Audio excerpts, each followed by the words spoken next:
All right. Hi, everybody. My name is Sophia Gutchinov, if you didn't know.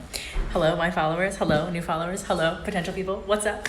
I am here at Latitude Talent Studios, and we are going to be talking about in this webinar, which will be posted later in case you'll miss it, which you shouldn't because you should all be tuning in, whatever, later.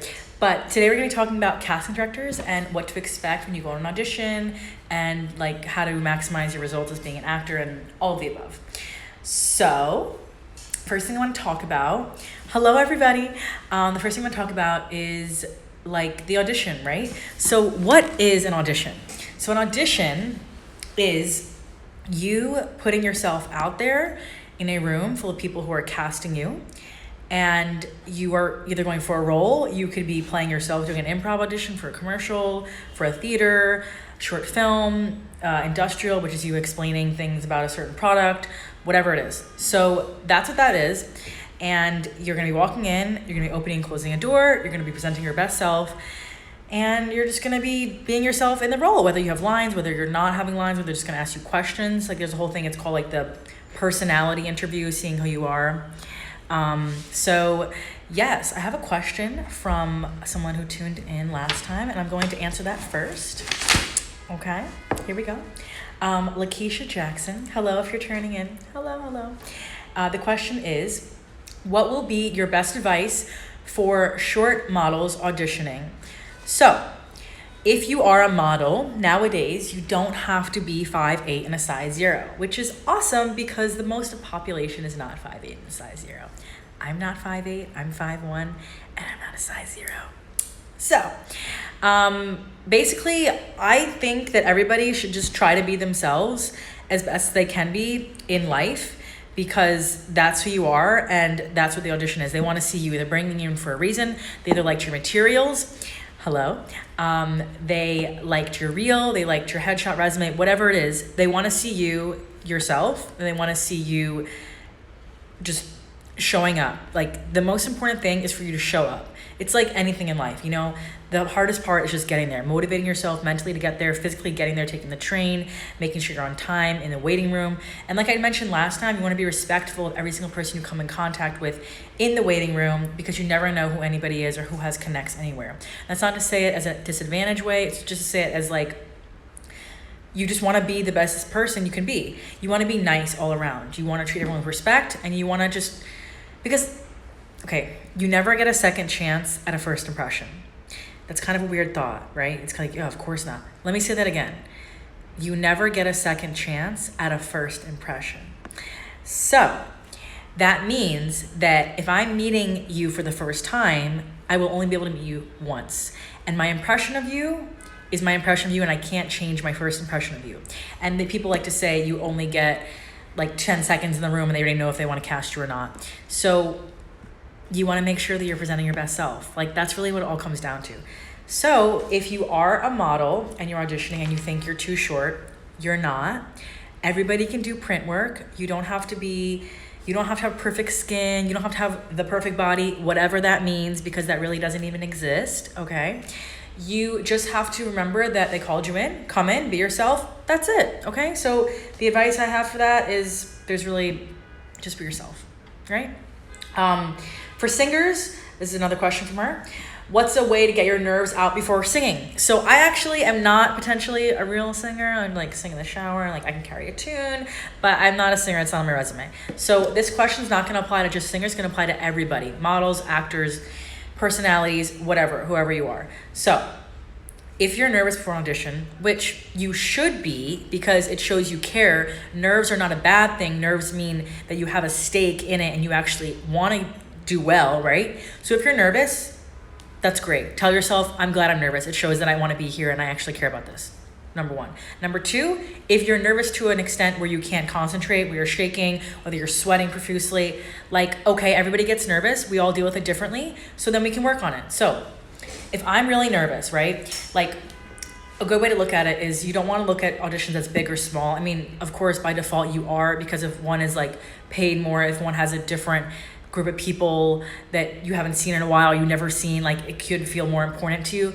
But the thing about it is you don't want to look at it like that, because you're going to put yourself under more pressure, and that's going to make your heart be more, and it's going to make you sweatier and more nervous, right? So if you're nervous, there's a thing that I learned in college from one of my great professors from dialects is, okay, so you like take some deep breaths. This is a good thing where you can breathe in and out. You can do like 3 of those. Another good thing to do is if you breathe in and you lift your tongue and you put it down, that will instantly calm you down, like physiologically. Not sure why, but it will. So you can do that. But more importantly, you can stand up or sit. I think standing's better, in my opinion. And you will like raise your hands up and put them down, right? And when you do that, you can close your eyes and imagine yourself wherever you want to be, your happy place. I imagine myself on a beach with some palm trees, because who doesn't love palm trees, right? So you can do that. You can breathe in and out, close your eyes, and just relax. So you ground yourself, and you can also do this thing called positive visualization, where you visualize with your eyes closed yourself landing the audition, having it go well, and all of the above. So you are already expecting yourself to do well because you're imagining in your head, and you can also imagine little hiccups. So in case like if your reader, the person who's reading your lines with you and the audition is not doing well, or if they act mean or whatever, you can imagine that too, so that you're like, okay, I can understand this, it might happen, I'm ready for whatever, all right? So that's calming yourself, grounding yourself, taking those deep breaths, telling yourself that you're there for a reason. They called you in. Even if it's open call and they didn't call you in, you're there. You want them to see who you are, okay? 1 second, I'm gonna check the questions we have so far in the group. All right, thank you everybody for joining. 1 second, let's see. Saw one. Okay, advice for talent and models who don't have an agent. I'll get to that. Yes, okay, so when you are auditioning in front of casting director or whoever, whether it's your friend who's casting a thing you want to be a part of, whether it's someone you never met, you have to remember that an audition is like a job interview, right? Where it's like a first date. You're basically selling yourself. Like I said before, you're not selling a water bottle, you're selling yourself, because this is your product as an actor and model, right? So you have to remember that you're most likely, odds speaking, not going to get the role. I know, crazy, like, why am I wasting my time? No, you're not wasting your time. You're going to go in because you want to book the room. That's an expression, it's called book the room. You might have heard it, now you've heard it, like, hear it now and love that term, it's amazing. Booking the room means you go in and you audition for the role, but more importantly, you audition for all of the people in the room. You show them yourself, because you never know which opportunity is going to lead elsewhere, right? So like, for example, I had an audition for a Shakespeare production for theater, and I didn't book it, whatever, but I think I did a really good job, and I believe that I booked the room. So I didn't get it, but about like 2 months later, I got an email and they were like, oh, hey, we liked your audition a few months ago. We want to know if you could come back, and we have another audition for you for this production. And I was like, great. So I didn't actually apply for this next production, but they remembered me because I did well in that audition. Maybe I didn't get that role for a multitude of reasons that I have no control over, but they remembered me and they called me in for another audition, meaning I did well enough in the audition to not book the role, but I did well enough for them to remember me and keep me on file and call me back in. So I booked the room, right? Or another example would be someone you audition with or audition for and you don't get that role, but they are casting a totally different production and they're like, hey, I remember you from this production, different cast, different crew, can you audition for it? So remember, you're not gonna get the job all the time, but you will you will hear yeses. It's a numbers game. You gotta keep putting yourself out there. You gotta keep going on auditions. Like, I can't tell you how many auditions I go on every day, every week, how many self-tapes I send in. Self-tape is an audition you do at home with your camera or phone, whatever, lighting, background, because it's not always in person. Like, I maybe go on at least 10 or send in at least 10 auditions, self-tapes a week. Do I get all of them? Of course not. How many do I get out of them? The number doesn't even matter. It doesn't even matter the ratio, because the ratio I'm not in control of. When you go to a job interview, the only thing you're in control of is what you do in that room. Otherwise, it's not up to you if you get the job. So you just got to do that. And that's in every industry. It's not just in acting. People think, oh, whatever. No. If you have an audition for a new company to be a barista at a coffee shop, you go in, you hand your resume in, you talk to them, you get an interview, whatever. You don't hear from them, you hear from them, whatever. What happens when you leave that coffee shop? What happens when you leave that casting office? Not in your control. Don't worry about it. Do your work, leave, be happy. You got to be creative that day. Thank yourself. You got to act for free that day. You don't have to pay to audition. Like, that's fun. So, okay, you fulfilled your soul. Feeding the soul. Yes. All right. So, if you don't have an agent and a manager was the question, how do you pursue a career? Okay, well, not everybody has an agent and manager. It's not necessarily easy or hard to get one. It's just a matter of where you're at in your career. So basically, you need to just keep putting yourself out there. You need to create work on your own. If you want to be seen, you need to make sure that you're submitting for as many projects as you can that you would reasonably do, that you're actually right for. Don't apply for a role that requires riding a bike if you can't ride a bike. Don't apply for a role that needs a visa or a passport next week if you don't have one, because I'm sure you can get a passport in a week, but I think it's like really expensive. I don't know if that's worth it. So only apply for things you actually can do. If you're not blonde and the role requires you to be blonde, unless you're okay with dyeing your hair in the next few days, don't apply for it. Only apply for things you're right for. Because if you apply for roles you're not right for, and you're gonna look crazy. The casting person is gonna say they don't know themselves, they don't know their type, they don't know what they're gonna go out for, and it looks crazy. And you wanna make sure you're presenting your best self, again, like I said before.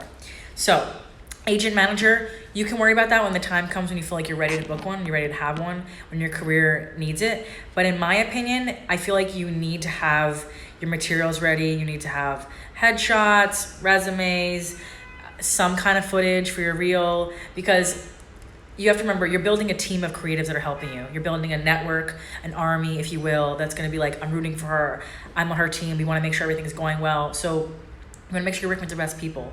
Also, be careful who you're spending your time with. More importantly, who you're getting advice from, what classes you're taking. Now, not every class is for everybody, right? You have to find the schools you like, the people you like to hang out with. More importantly, are you hanging out with people who are helping you build your life and your career? Like, it's important to think about how you want to spend time with people who are helping you out in your life, who are on the same level as you in your career, but also people who are more successful than you in your career, in the trajectory. If you want to book TV roles and you're not booking them right now, then you should hang out with people who are booking them. If you don't have any footage, that's okay. You should hang out with people who are making footage. You should find those people. You should make your own footage. Rent a camera, get a little lighting, have a backdrop for a wall, or get things out of the wall that are distracting and make it look professional. You want to do everything you can in your power, because this is what you can't control. Ready? You can't control if you look like someone's ex in the audition room and they hate that person. You don't know that. You can't control if they decided they wanted to go with a blonde when they only were auditioning brunettes. You can't control if your eyes aren't big enough for the role and they decide, I don't like that. You can't control what happens after you leave. But what you can control is a lot. And that's a good thing to look at it like that. You can control what time you get there, if you get there on time. You can control if you're groomed, if you have your eyebrows done, if your hair is done, if your makeup is done, what outfit you chose. You can control what you did before. Are you doing things before the audition to relax you, to get you prepared? Are you doing things on the train ride, in the car ride, to get there, to be grounded, have your mind ready? Are you doing things on the side to make appointments with yourself? Are you doing everything you can? Are you writing down your progress? Are you writing down your goals? Are you writing down your small goals, what your steps you're gonna do? Are you doing the research to find the best people to work with? Are you finding companies that can mentor you, like this company right here, Latitude? Are you doing things that can help your career? Are you taking breaks for yourself mentally and physically and emotionally, where you're working out, going to the spa, relaxing, watching movies? Are you immersing yourself in the culture? Are you keeping up to date on casting news? Are you watching the news of the movies that are coming out that people are buzzing about? Are you keeping up with the news of what's going on in the world that can only help you if someone's asking, tell me about a personal story in your life? You know, you have to have those experiences. You have to do things that are good for yourself and your mind, body, and spirit, because in this business, you have to take care of yourself, because you are your business. You are your product, okay? 1 second, I'm gonna see what else people are saying. Hello, everybody. Okay, let's see. Okay, yes. Hello, you want to start? That's great. This is amazing.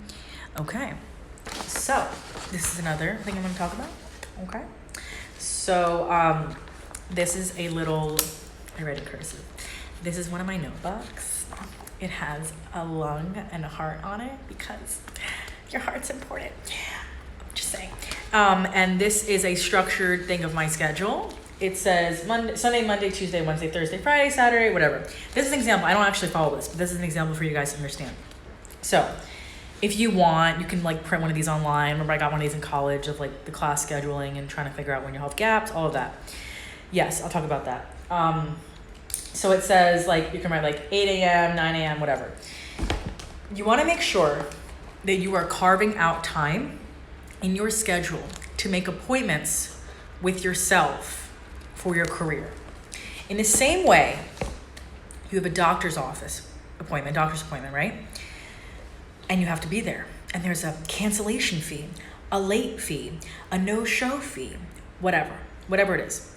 You're making time out of your schedule to be at that doctor's office. You're making time out of your schedule to be there early to fill out paperwork.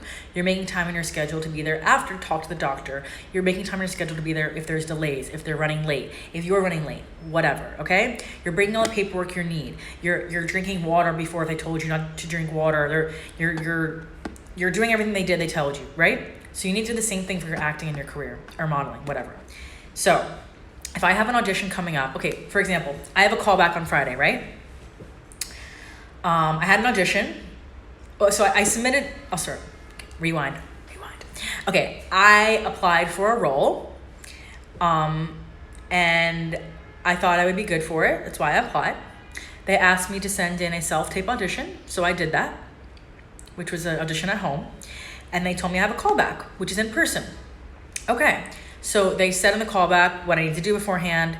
And for example, in this audition, they actually didn't ask for me to do anything. They were just like, just show up, be ready, be open, whatever. And I was like, okay, great. So like, that's really awesome because I don't have to do anything, but I have to make sure I'm mentally ready and I'm open. And I'm like, okay, I'm ready to be here. What do you need from me? Okay. So that's like a different kind of prep. But if they ask me to prepare a script and have it ready in 3 different ways and come in movement clothes and do everything and this, that, and the other, I would have to make an appointment with myself to be ready for that audition when I went in the next day. So this appointment with yourself is just as important as that doctor's office with a late fee cancellation fee of $150, okay, let's say. This appointment's as important as hanging out with your friends if you haven't seen them in 5 years and you have a date, okay? This is important as a Thanksgiving dinner feast that you come to every year and it's a really big deal, whatever, okay? This is important as you buying concert tickets that are $800 that you can't afford, but you're like, I really want to see this person in concert. You see what I'm saying? It's important in your life and you need to make it important because in this business, you don't want to waste anyone's time because time is something you never get back in life, you know? You can always make more money.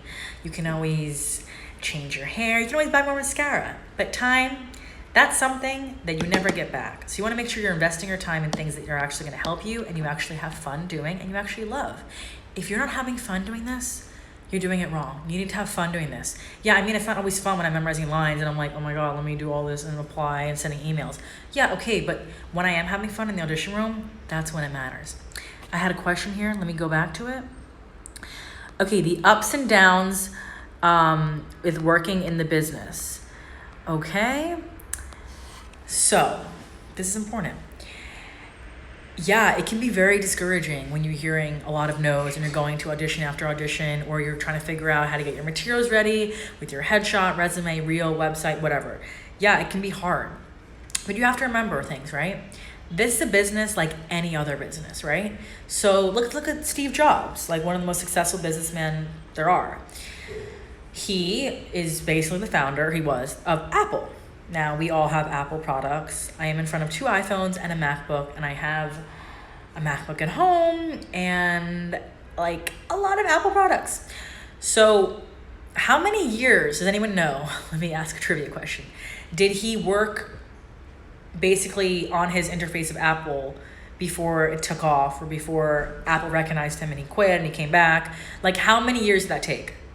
I don't know the answer to this, but I watched the movie. But the answer is he took so many years and took so much time. You're investing in this like you're investing in anything else. And you want to make sure that you're understanding that it takes time. It's not going to happen overnight. People who you think it happened to overnight, it didn't, okay? Jennifer Lawrence, who was discovered in a mall for modeling and then had an acting career, no. Like, you might have heard that story and it might seem like, wow, oh my God, that's amazing. Yeah, that sounds great, right? But no. She was doing a lot of things that she might not talk about today before landing these first jobs and everything, okay? So you gotta make sure that you're understanding that in this business, there's a lot of things you have to do that no one's gonna see or even appreciate, that are all behind the scene things, whether that's sending the emails, going to the classes, figuring out who you wanna train with, all those kind of things. I had some questions here I'm gonna see, and then I'm gonna wrap it up. So any other questions you wanna ask, please put in right now. Okay, okay. Yeah, so this is the webinar about auditioning and what casting directors are looking for. And the answer to that is they're just looking for you, because guess what? Nobody can be you except yourself, right? Even if someone looks exactly like me, which is unlikely because no one really looks exactly like each other. But if someone has green eyes and dark hair and is 5'1", me, they're still gonna be different than who I am. And that's true with every single one of you. So you can have something to bring to the role that nobody else has. And even if you walk in the audition room and there's people who look just like you, they're not you. They don't have the same experience as you. They don't have the same life experience as you. They don't have the same voice, intonation, face, whatever it is, personality. So remember that you gotta be uniquely yourself, and you must be confident with who you are. And like, you gotta love yourself and remember that you're enough. And you can do this if you want to do it. So never give up. Okay, thanks for tuning in. I'm at Latitude Talent Studios here on 8th Avenue in New York City. And if you want to get more information from me, you totally can follow me. I'm going to post a picture with my name and my handle because my name's kind of long. It's Sophia Gutchinov, SOPHIA GUTCHINOV. That's Sophia Gutchinov. I know, hilarious. Yeah, so I'm here for you if you need help. And yeah, I'm just, doing my thing, auditioning, acting, just like all the rest of us. So yeah, I wish you all the best of luck, break legs, and thanks for tuning in. Bye.